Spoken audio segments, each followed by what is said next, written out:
शासन के नाम पर अनुशासन का खून भंग कर दिया संघ को। कैसा चढ़ा जुनून, कैसा चढ़ा जुनून। मात्र पूजा प्रतिबंधित कुटिल कर रहे केशव कुल की कीर्ति कलंकित। कह कैदी कविराय तोड़ कानूनी कारा, गूंजेगा भारत माता की जय का नारा।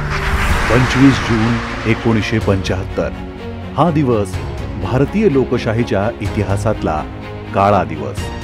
तत्कालीन पंतप्रधान इंदिरा गांधींनी आपले सरकार वाचवण्यासाठी राष्ट्रपती फखरुद्दीन अली अहमद यांच्या स्वाक्षरीने कलम 352 अंतर्गत देशावर आणीबाणी लादली। भाइयों और बहनों, राष्ट्रपति जी ने आपातकाल की घोषणा की है।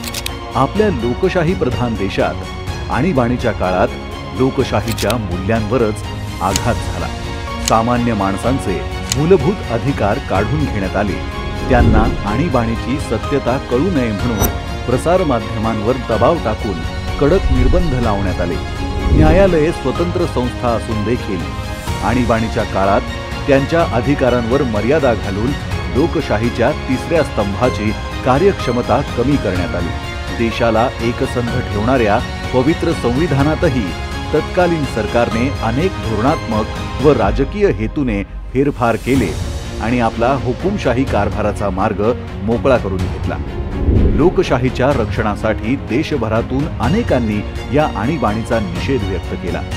अटल बिहारी वाजपेयी, लालकृष्ण अडवाणी, जॉर्ज फर्नांडिस यांसारख्या इतर हजारो नागरिकांना तुरुंगात डांबण्यात आले।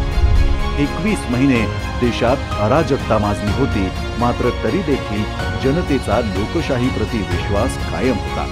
विरोधकांचा निर्धार आणि जनतेच्या प्रखर संघर्षापोटे तत्कालीन सरकारला अखेर नमते घ्यावे लागले।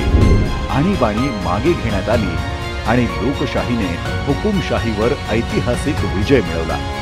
त्यामुळेच दडपशाहीने लादलेल्या या आणीबाणीचा निषेध करूया, संविधानाचे रक्षण करून लोकशाहीला बळकट करूया। आणीबाणीच्या विरोधातील आंदोलनात बलिदान देणाऱ्या, लोकशाही वाचवण्यासाठी लढणाऱ्या आणि तुरुंगवास भोगलेल्या सर्व देशभक्तांना कोटी कोटी नमन।